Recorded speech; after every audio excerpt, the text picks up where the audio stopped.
সংসারের যেকোনো কাজকে কখনো ছোট করে দেখতে হয় না। সংসারটা যেহেতু নিজেরই, তো নিজের কাজ নিজে করার মধ্যে কিন্তু অন্যরকম একটা আনন্দ আছে। আসসালামু আলাইকুম। সবাইকে নতুন আরেকটি লাইফস্টাইল ব্লগ ভিডিও দেখার আমন্ত্রণ জানাচ্ছি। প্রতিদিনের মতো কাজকর্ম, সংসারে রান্না-বান্না, এদিক সেদিক ঘোরাঘুরি নিয়ে আজকের ভিডিওটি। তো এদিক থেকে আমি এই তো ওয়াশিং মেশিনটাই আগে ক্লিন করে নিলাম। সকালবেলা অফ ক্যামেরাতে নাস্তা করে নিয়েছি। নাস্তা করে এরপর ঘরের যে অন্যান্য কাজগুলো আছে সেগুলো গুছিয়ে নিয়েছি। তো ওয়াশিং মেশিনটা কিন্তু কন্টিনিউ আমাকে ব্যবহার করতেই হয়। তো চিন্তা করলাম যে ওয়াশিং মেশিনটা পরিষ্কার করে ফেলি। প্রতিদিন যেহেতু ও আমাকে এত ভালো সার্ভিস দেয়, তাহলে ওকে কি যত্ন না করে পারা যায় বলেন তো? এটা যে গৃহিণীদের সংসারে আছে, সে গৃহিণীরা কতটা যে আরাম করতে পারে তা মনে হয় বলার অপেক্ষা রাখে না। তো এই ওয়াশিং মেশিনটা আমাকে এত আরাম দিয়েছে, যেটা কিনা আসলে আমি বলে বোঝাতে পারবো না। তো এই কারণে কিন্তু এটা যখন আমি ব্যবহার করি, ২-৪ দিন ব্যবহার করার পরই এটাকে আমি খুব যত্ন সহকারে এটাকে আমি পরিষ্কার করি। আসলে নিজেকে যতটা না যত্ন করে রাখি নিজের শরীরটাকে বা নিজেকে, তো তার চাইতে বেশি যত্ন কিন্তু আমি আমার সংসারের জিনিসগুলোকে করে থাকি। এটা হয়তোবা আমার ভিডিওগুলো যে সমস্ত আপুরা প্রতিনিয়ত দেখে থাকেন তারাই হয়তোবা ভালো জানেন। আসলে প্রতিটা সংসারে মেয়ে দেখবেন যে নিজের চাইতে তাদের সংসারটাকে বেশি গুছিয়ে রাখতে কিন্তু পছন্দ করে। কারো ঘর দেখবেন যে ঘরে একদম ফার্নিচারের অভাব নাই। দামি ফার্নিচার বা জিনিস দিয়ে ভর্তি আছে। দামি শোপিস দিয়ে ভর্তি, কাচের জিনিস দিয়ে ভর্তি। কিন্তু দেখবেন যে তাদের ঘরের প্রত্যেকটা ফার্নিচারের আনাচে কোনাচে ময়লার অভাব নাই। আসলে ফার্নিচার যদি কমও হয়, সেটাকে যদি পরিষ্কার পরিচ্ছন্ন করে রাখা যায়, তাহলে কিন্তু সেটা দেখার মধ্যে একটা অন্যরকম শান্তি কাজ করে। আসলে সবার দৃষ্টিকোণ তো আর এক হয় না। একেকজনের দৃষ্টিকোণ একেক রকম হয়ে থাকে। কারো দরকার ঘর ভরা ফার্নিচার, তবে পরিষ্কার না হলেই হলো। আবার এমনও কেউ মানুষ আছে দেখবেন যে সামান্য ২ টা জিনিস নিয়ে সংসারে আছে, তাদেরও ঘরটা একদম চকচক এবং পরিপাটি। তো যাই হোক, আমিও ঠিক ওই কাতারের মানুষ। আমার ঘরে যাই যতটুকু আছে, আমি সবসময় চেষ্টা করি এগুলোকে পরিষ্কার পরিচ্ছন্নভাবে রাখার জন্য। এটা কিন্তু আমার বাইরের দরজা। তো এটা হচ্ছে আমার মেইন দরজা। তো এই দরজাটা আসলে আমার দরকার ছিল না এত ঘষে মেজে পরিষ্কার করার জন্য। পানিটা কি ময়লা বের হয়েছে দেখতেই পাচ্ছেন। তো যেহেতু এই দরজাটা দিয়ে প্রতিদিন আমাকে ঘর থেকে বের হতে হয়, আবার এই দরজা দিয়েই ঘরে প্রবেশ করতে হয়। তো সেই ঘরের অন্তর্মহলে ঢোকার যদি প্রথম গেটটি যদি পরিষ্কার পরিচ্ছন্ন না থাকে, তাহলে সেটা দেখতে কি শোভা পায় বলেন তো? এই কারণে আমি কিন্তু খুব সুন্দর করে আমি এই দরজাটার চারপাশটা পরিষ্কার করে নিচ্ছি। আসলে কিন্তু এই দরজাটারও চারপাশে অনেক ময়লা জমেছিল।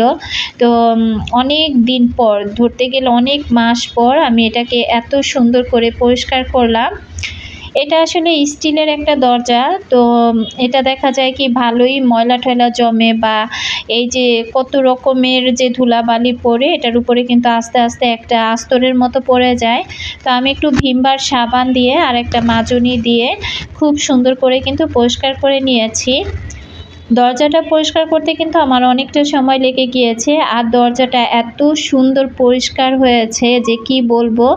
আমি যেকোনো কাজ করার পর না ওটার দিকে বারবার তাকাই, বারবার হাত দেই। আসলে কেন যেন আমার মধ্যে অন্যরকম একটা খুব শান্তি কাজ করে। যাই হোক, গত ভিডিওতেও আমি কোনো আপুদের কমেন্ট পড়ি নাই। আর আজকের ভিডিওতে হয়তোবা তেমন কোনো আপুদের কমেন্ট পড়তে পারবো না। তো আসলে খুব তাড়াহুড়া করে কাজ করছিলাম। তো একটু বাইরে যাব। তো বাইরে যাওয়ার জন্যই চাচ্ছিলাম যে সংসারের কাজগুলো তাড়াতাড়ি করে ফেলি। দরজাটা ক্লিন করার পর দেখেন কত সুন্দর লাগছে। আসলে আমি ইদানিং একটু ব্যস্ত হয়ে পড়েছি।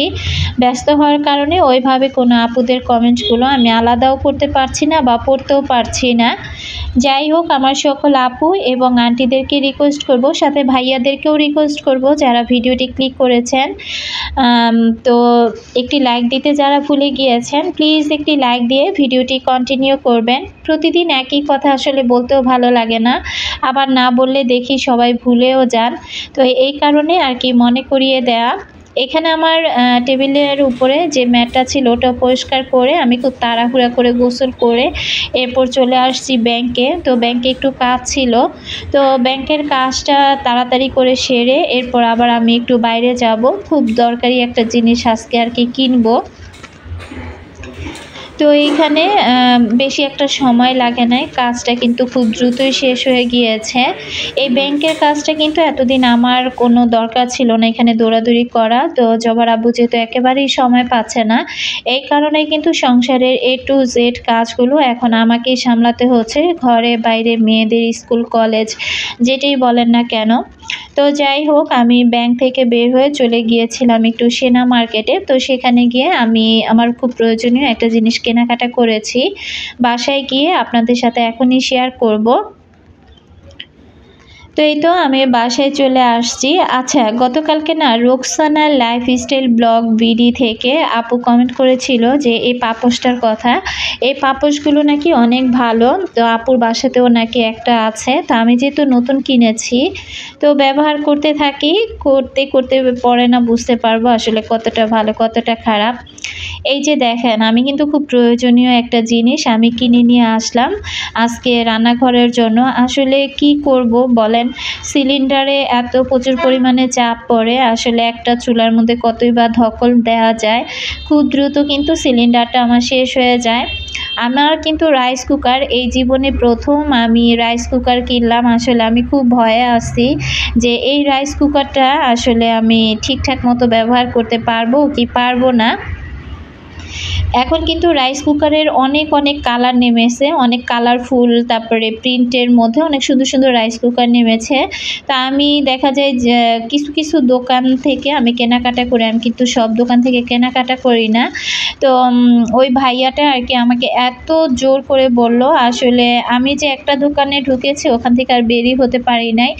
অনেক কোম্পানির রাইস কুকার দেখলাম, আমার ইচ্ছে ছিল মিয়াকো কোম্পানির একটা রাইস কুকার নিব, তবে সেটা আর কি আরও ছোটো ছিল। তো আমার চিন্তা ভাবনা ছিল আমি যেহেতু একটা জিনিস কিনবো বড় সড়োই কিনি, যেহেতু রাইস কুকারের মতো একটা জিনিস বাসায় মেহমান আসলে কমপক্ষে যেন তো 5-6 জন যেন ভাত খেতে পারি, ওই চিন্তা ভাবনা থেকে আমি আর কি একটু বড় সড়ো রাইস কুকারটা কিনলাম।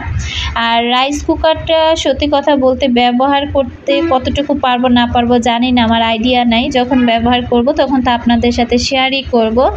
এখানে 2টা হাঁড়ি ছিল আর একটা স্ট্রেনার, কি বলে স্টিম করার জন্য এই যে এরকম ছিদ্র ছিদ্র এটা ছিল।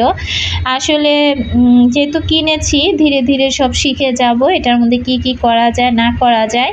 ওই দিন দেখলাম কাজল আপুকে খুব সুন্দর করে রাইস কুকারে পুডিং বানিয়েছে। তো আমিও যেহেতু কিনবো চিন্তা করছিলাম, তাই আর কি আপুকে কমেন্ট করেছিলাম যে পুডিংটা কিভাবে বানিয়েছে। আপু যেহেতু উত্তরটা দিয়ে দিয়েছিল, আপুকে অসংখ্য ধন্যবাদ জানাচ্ছি।